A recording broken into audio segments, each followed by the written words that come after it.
प्रभु तेरी वाणी जीवन की रोटी, नैनों की ज्योति अंधेरा मिटाती।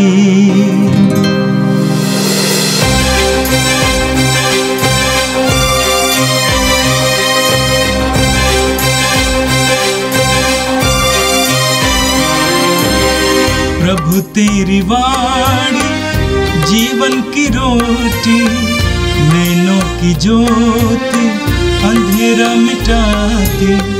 प्रभु तेरी वाणी जीवन की रोटी, नैनों की ज्योति अंधेरा मिटाती। वाणी वाणी वाणी वाणी वाणी पवित्र है, शाश्वत है, जीवन का मन्ना है। 5 अप्रैल सोमवार। पहला पाठ प्रेरित चरित्र अध्याय 2 पद संख्याएं 14 व 22 से 33 तक। पेंतकोस्त के दिन पेत्रुस ने 11 के साथ खड़े होकर लोगों को संबोधित करते हुए ऊंचे स्वर से कहा, इस्राएली भाइयों, मेरी बातें ध्यान से सुने। आप लोग स्वयं जानते हैं कि ईश्वर ने यीशु नाजरी के द्वारा आप लोगों के बीच कितने महान कार्य, चमत्कार एवं चिन्ह दिखाए हैं। इससे यह प्रमाणित हुआ है कि यीशु ईश्वर की ओर से आप लोगों के पास भेजे गए थे। वह ईश्वर के विधान तथा पूर्व ज्ञान के अनुसार पकड़वा दिए गए और आप लोगों ने विधर्मियों के हाथों उन्हें क्रूस पर चढ़वाया और मरवा डाला है। किंतु ईश्वर ने मृत्यु के बंधन खोलकर उन्हें पुनर्जीवित किया। यह संभव ही था कि वह मृत्यु के वश में रह जाएं, क्योंकि उनके विषय में दाऊद यह कहते हैं, प्रभु सदा मेरी आँखों के सामने रहता है, वह मेरे दाहिने विराजमान है। इसलिए मैं दृढ़ बना रहता हूँ। मेरा हृदय आनंदित है, मेरी आत्मा प्रफुल्लित है और मेरा शरीर भी सुरक्षित रहेगा, क्योंकि तू मेरी आत्मा को अधोलोक में नहीं छोड़ेगा। तू अपने भक्त को कब्र में गलने नहीं देगा। तूने मुझे जीवन का मार्ग सिखाया है। तेरे पास रहकर मुझे परिपूर्ण आनंद प्राप्त होगा। भाइयों, मैं कुलपति दाऊद के विषय में आप लोगों से निसंकोच यह कह सकता हूँ कि वह मर गए और कब्र में रखे गए। उनकी कब्र आज तक हमारे बीच विद्यमान है। दाऊद जानते थे कि ईश्वर ने शपथ खाकर उनसे यह कहा था कि मैं तुम्हारे वंशजों में से एक व्यक्ति को तुम्हारे सिंहासन पर बैठाऊंगा। इसलिए उन्होंने नबी होने के नाते भविष्य में होने वाला मसीह का पुनरुत्थान देखा और उनके विषय में कहा कि वह अधोलोक में नहीं छोड़े गए और उनका शरीर नहीं गलने दिया गया। ईश्वर इन्हीं यीशु नामक मनुष्य को पुनर्जीवित किया। हम इस बात के साक्षी हैं। अब वह ईश्वर के दाहिने विराजमान है। उन्हें प्रतिज्ञात आत्मा पिता से प्राप्त हुआ और उन्होंने उसे हम लोगों को प्रदान किया, जैसा कि आप देख और सुन रहे हैं। यह प्रभु की वाणी है। संत मत्ती के अनुसार पवित्र सुसमाचार अध्याय 28 वाक्य 8 से 15 तक। स्त्रियां शीघ्र ही कब्र के पास से चली गईं और विस्मय तथा आनंद के साथ उनके शिष्यों को यह समाचार सुनाने दौड़ीं। यीशु एकाएक मार्ग में स्त्रियों के सामने आकर खड़े हो गए और उन्हें नमस्कार किया। वे आगे बढ़ आईं और उन्हें दंडवत कर उनके चरणों से लिपट गईं। यीशु ने उनसे कहा, डरो नहीं, जाओ और मेरे भाइयों को यह संदेश दो कि वे गलीलिया जाएं, वहाँ वे मेरे दर्शन करेंगे। स्त्रियां जा ही रही थीं कि कुछ पहरेदार नगर आए। उन्होंने महायाजकों को सारा हाल कह सुनाया।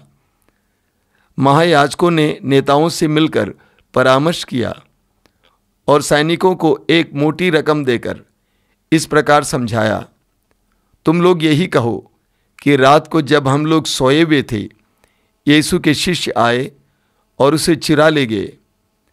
यदि यह बात राज्यपाल के कान में पड़ जाए तो हम उन्हें समझाकर तुम लोगों को बचा लेंगे। पहरेदारों ने रुपया ले लिया और वैसा ही किया जैसा कि उन्हें सिखाया गया था। यही कहानी फैल गई और अब तक यहूदियों में प्रचलित है। यह प्रभु का दिव्य सुसमाचार है। क्रिस्त प्रभु की जय।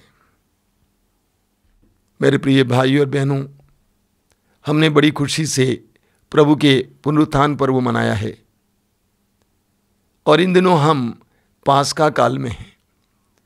और इस पास्का काल में हम प्रभु यीशु के पुनरुत्थान और उससे संबंधित घटनाओं के बारे में सुनेंगे और उस पर मनन चिंतन सुनेंगे।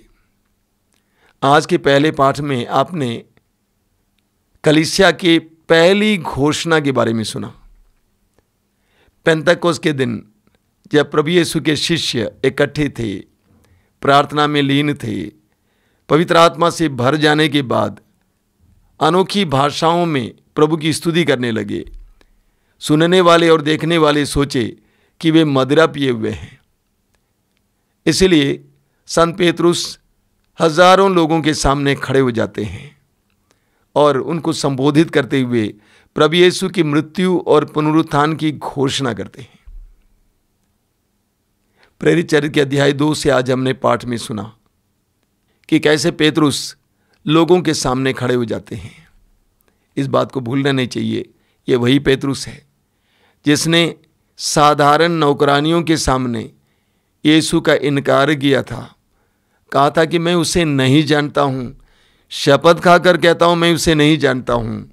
आज पुनर्जीवित यीशु का अनुभव करने के बाद, पवित्र आत्मा से भर जाने के बाद, वही पेतरुस यरूशलेम मंदिर में खड़े हो जाते हैं। पेंतकोस त्योहार मनाने के लिए हजारों लोग वहाँ पे इकट्ठे हुए थे। उनमें से 3000 लोगों ने बपतिस्मा ग्रहण किया। आगे आप प्रेरित चरित्र में पढ़ेंगे। हजारों लोगों के सामने वही पेतरुस खड़े हो जाते हैं और अपना साक्ष्य सुनाते हैं। पेतरुस उस समय सारी कलीसिया का प्रतिनिधित्व कर रहे थे। प्रभु यीशु ने पेतरुस को शिष्यों का अगुवा बनाया था, भेड़ों को चराने के लिए मुख्य चरवाहा बनाया था। और पेतरुस अपने अधिकार को इस्तेमाल करते हुए, अपनी आधिकारिकता को इस्तेमाल करते हुए भीड़ के सामने खड़े हो जाते हैं। हजारों भीड़ को संबोधित करने के लिए पेतरुस के पास कोई साउंड सिस्टम नहीं था। यानी ऊंची आवाज में पेतरुस ये घोषित करते हैं कि आपने यीशु को विधर्मियों के हाथों दिया, उन्होंने उसे मार डाला, लेकिन ईश्वर ने उन्हें जिलाया, हम उसके साक्षी हैं।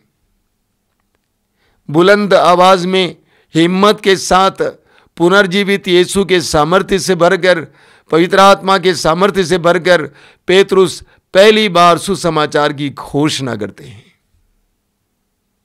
हम प्रेरित चरित्र में आगे पढ़ेंगे कि प्रेरित यीशु का सुसमाचार का प्रचार करते थे। ये सुसमाचार क्या था? सुसमाचार था यीशु हमारे पापों के प्रायश्चित के लिए मरे और यीशु मरने के बाद तीसरे दिन मृतकों में से जी उठे। और पेतरुस ने खुलेआम इसकी घोषणा की, एक सार्वजनिक घोषणा। उसी मंदिर में जहाँ पर यीशु शिक्षा दिया करते थे, उसी मंदिर में जिससे थोड़ी दूरी में यीशु को क्रूस पर लटकाया गया था, पेतरुस खुलेआम घोषित करते हैं कि यीशु मरे और यीशु जी उठे। और आज के सुसमाचार में हमने देखा कि जो स्त्रियां यीशु के कब्र के पास गई थीं और उन्होंने पुनर्जीवित यीशु को देखा, बड़े उत्साह के साथ अपने अनुभव को बांटने के लिए शिष्यों की ओर दौड़ पड़ती हैं। पुनर्जीवित यीशु का अनुभव बांटने के लिए वे आतुर हैं, शेयर करने के लिए। आजकल होता है ना, कहा जाता है शेयर कीजिए, इस कार्यक्रम को भी शेयर कीजिए। यीशु के अनुभव करने के बाद वे उसको शेयर करने के लिए दौड़ पड़ती हैं। मार्ग में यीशु फिर मिलते हैं, उनको प्रोत्साहित करते हुए कहते हैं कि मेरे भाइयों के पास जाओ और उन्हें बताओ कि मैं उनसे गलीलिया में मिलूंगा। नारियां इसके लिए आगे बढ़ती हैं। लेकिन ठीक इसके विपरीत दूसरी तरफ हम देखते हैं, जब यहूदियों ने देखा कि यीशु की कब्र खाली है, पहरेदारों ने जाकर कहा कि कब्र खाली है, तो यहूदी नेताओं ने एक नई कथा बनाई और पहरेदारों से कहा कि तुम यही बोलना कि जब हम लोग सोए हुए थे रात के समय, यीशु के शिष्य आए और यीशु के शव को ले गए।